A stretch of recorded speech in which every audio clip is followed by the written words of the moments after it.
समस्त को स्वागत करुच्ची संस्कृत ज्योति यूट्यूब चैनल को। तो पिला माने आज आम डिस्कसन करवा रघुवंशम जो पिला मानकर एमआईएल संस्कृत रही +2 सेकेंड ईयर जो पिला मानकर एमआईएल संस्कृत रही से मानकर रघुवंशम ये गोटे टॉपिक रही रघुवंशम गीता सौरभ तुम ये सब बहुत टॉपिक रही। तो से रघुवंशम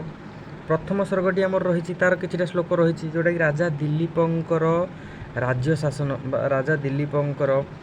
शासन व्यवस्था है ये प्रथम सर्ग वर्णन रही से आम प्रथम सर्गटी संपूर्ण पढ़ानी ता मध्य 30 श्लोक रही। तो पिला माने आज आम से डिस्कसन करवा देख रेगुलर क्लास हम साइंस आर्ट्स सब पिला माने जो मानकर एमआईएल संस्कृत रही से ये क्लासटी उपयोगी रही। ठीक अच्छे देरी नक आज आम आरंभ करवा रघुवंशम एमआईएल संस्कृत पिला यहाँ। ठीक अच्छे इलेक्टिव संस्कृत पिला अलग क्लास होने माने चैनल सब लिंक अच्छी प्ले लिस्ट सब देखिपारे यहाँ एमआईएल संस्कृत। ठीक अच्छे देखा कौन अच्छी देखा फर्स्ट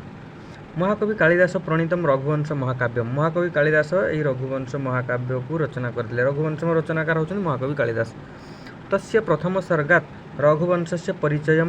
दिलीप से शासनम च अवलंब्य कथावस्तु अत्र संगृहीतम से रघुवंश महाकाव्य जोटा कि रघुवंश महाकाव्य रे समुदाय सर्ग संख्या होची पिला माने 19 गोटी सर्ग रही से 19 गोटी सर्ग जोटा प्रथम सर्ग रे राजा दिलीपंकर राज्य शासन विषय वर्णना रही। ये 19 गोटी सर्ग जो महाकवि कालिदास रघुवंशम जो महाकाव्यटी लिखिं ये रघुवंशम हूँ श्रेष्ठ महाकाव्य एवं ये 19 गोटी सर्गरे रघुवंशी राजा मानकर जीवन चरित वर्णना करा जायछि। पिले रघुवंशी राजा समुदाय 31 जन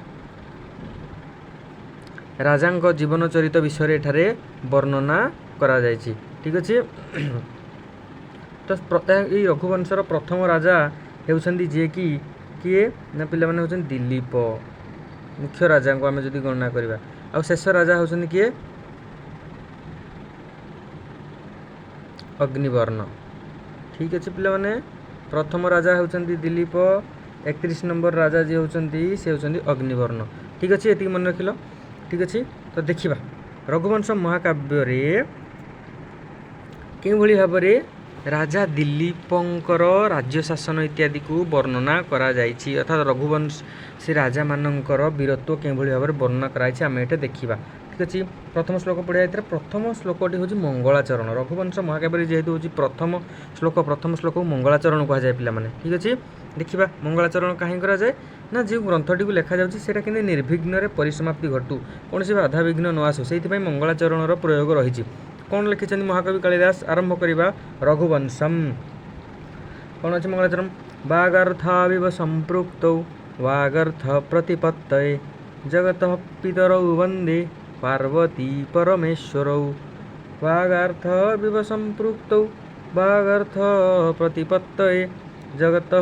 पितरौ वंदे पार्वती परमेश्वरौ। ठीक अच्छे यहाँ अच्छे मंगलाचरण देखा कौन अच्छे अर्थ पे देख सबू आम श्लोक तार ग्रामाटिकाल सब आम देखी देखी चलिए सर्ट क्वेश्चन सब कर चलिए। देख ना वागर्था विव संपृक्त वागर्थ प्रतिपत्तये जगत पितरौ वंदे पार्वती परमेश्वर अर्थात पार्वती परमेश्वर पार्वती आउ परमेश्वर यही जो दुई जन को पार्वती परमेश्वर वंदे पार्वती और परमेश्वर अर्थात पार्वती और परमेश्वर अर्थात होचंती भगवान शंकर अर्थात शिव पार्वती को वंदे मु वंदना करुछि कह वंदे ना अहम कालिदास वंदे तो मु कालिदास पार्वती और परमेश्वर को वंदना करुछि ना कहीं अच्छा से पार्वती और परमेश्वर पुणी केमिति ना जगत पितरौ जे जगतर जे होचंती पितरौ पितरौ माने कौन माता च पिता च है माता च पिता च पितरौ द्वंद्व समास पिला माने है तो जगतर जो मैंने होचंती पितामाता से भली पार्वती और परमेश्वर को मु कौन करुछि ना वंदना करुछि कहीं वंदना करुछि ना बागर्थ प्रतिपत्तये मु बाणी बाग माने बाणी और अर्थ को प्रतिपत्तये तार सम्यक ज्ञान निमित्त अर्थात बाणी आ मु बर्तमान जो काव्यटी लिखिबी सेटा कौन शब्द आ अर्थरे मु गढ़ी ताकू तो से शब्द आ अर्थर सम्यक ज्ञान निमंते जगतर जे पितामाता पार्वती आ परमेश्वर को मु वंदना करुछि। से पार्वती आ परमेश्वर केमिति ना बागर्था विव संपृक्त बाणी बाक माने होची बाणी अर्थ अर्थ माने अर्थ आम जाचे तो बाणी आ अर्थ अर्थात शब्द आ अर्थ शब्द आ अर्थ परि जे संपृक्त जमी गोटे शब्द आम कहवा तार अर्थ निश्चिंत रही शब्द आ अर्थ जमी सब एक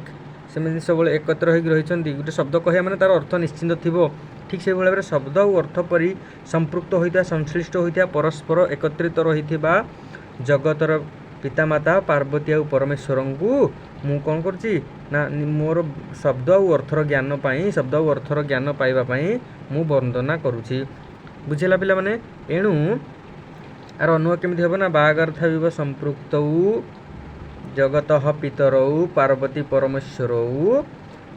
बागर्थ प्रतिपत्तये वंदे एमिति में करि परिबा हला।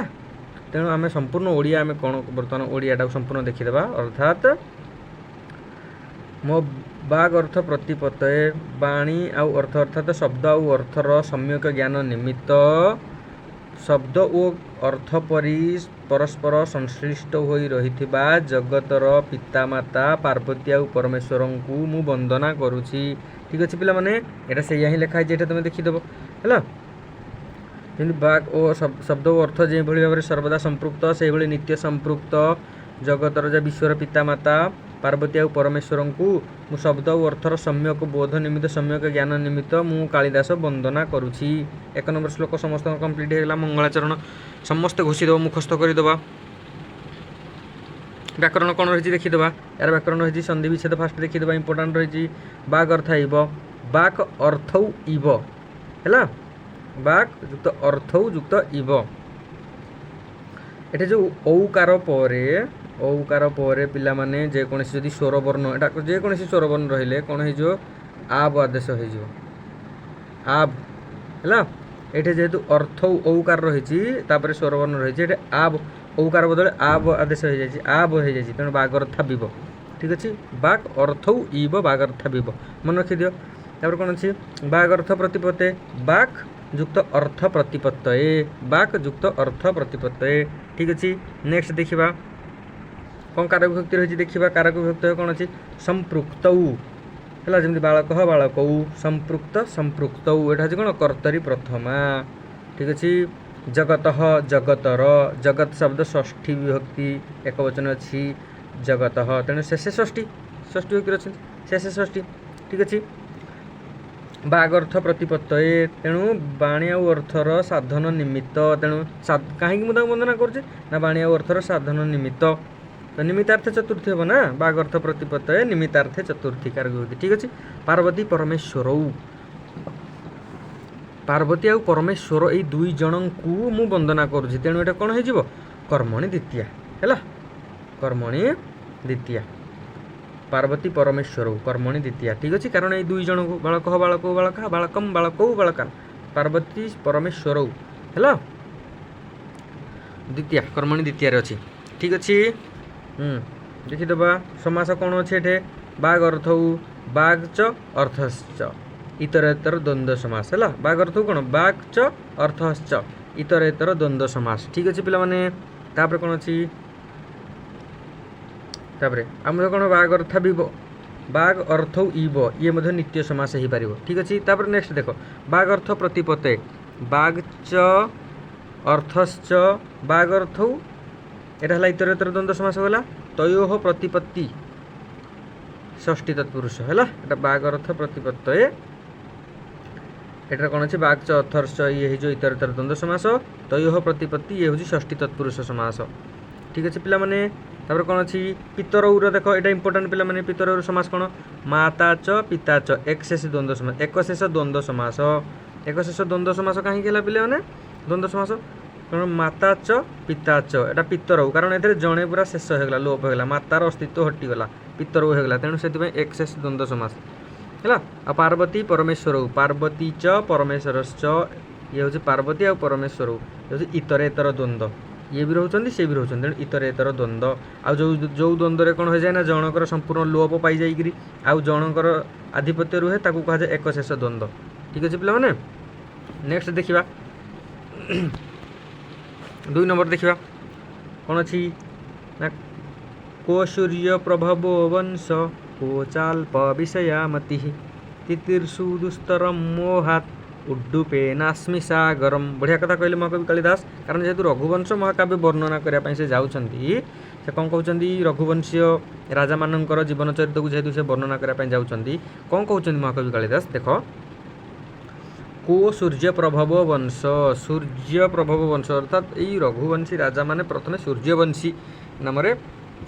परिचित हेले जो दिन रघु जन्म हेले श्रेष्ठ राजा तांको परठारु तांको वंशर नाम रघुवंश हो जाए किंतु वास्तव से प्रथम सूर्यवंशी राजा थिले अर्थात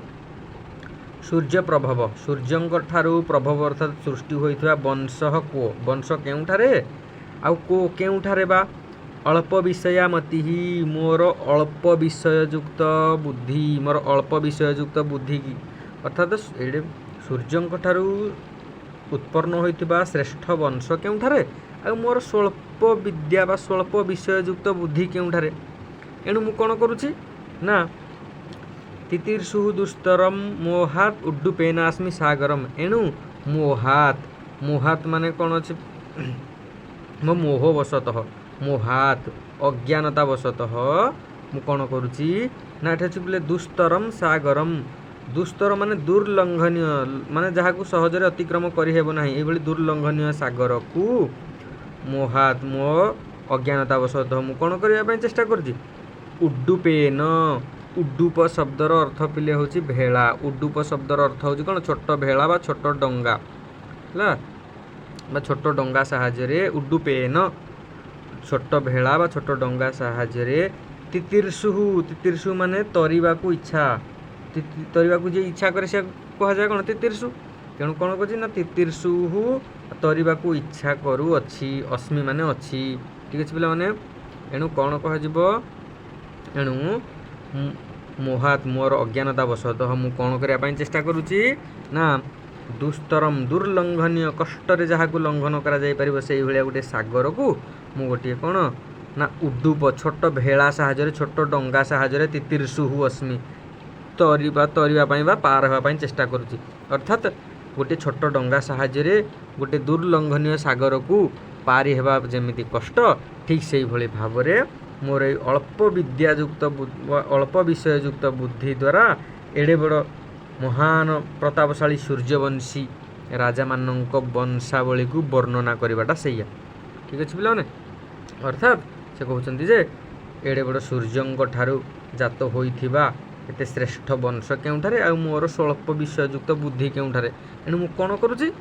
मु मोर अल्प विषय द्वारा अल्प विषययुक्त बुद्धि द्वारा मु सूर्यवंशी राजा मानक विषय लेखुनी जे सते जेपरि मु कोन करूची मो अज्ञानतावशतः मु गोटे दुर्लंघनीय सागर को गोटे छोट डंगा साहाय्य पारी होगा चेष्टा करूची अर्थात छोट डंगा साहाय्य कौन गोटे समुद्र को पार करी हेबो कि करी हेबोनी ठीक से भाव में कालिदास कहते जे मु मोर अल्प विषययुक्त बुद्धि द्वारा कौन एडे बड़ सूर्यवंशी कौन राजा मान विषय लिखिपारि कि लिखिपारिनी खाली मुहात मु मोर गोटे अज्ञानतावशतः ये कार्य करुच्ची गोटे कौन गोटे ये गोटे चेष्टा करुच्ची आ ठीक अच्छे पे तेणु से कौन कहूँ ओडिया देख सूर्यंक ठार संभूत वंश केउठी अल्प विषय मति एणु स्वल्प विषय बुद्धि संपन्न मोर प्रज्ञा कौटी तथापि मु मोर मोहवशत अज्ञानतावशत गोटे छोटिया भेला बा डंगा द्वारा रघुवंश रूपक दुर्लंघ्य सागर को अतिक्रम करने पार होगापी इच्छा करुच्ची ठीक अच्छे पे जानीला बुझीला देख ग्रामर देखीदे संधि विच्छेद कौन अच्छी देखी रे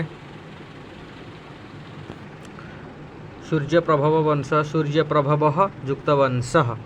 ठीक अच्छे चाल्प विषया च युक्त अल्प विषया चाल्प विषया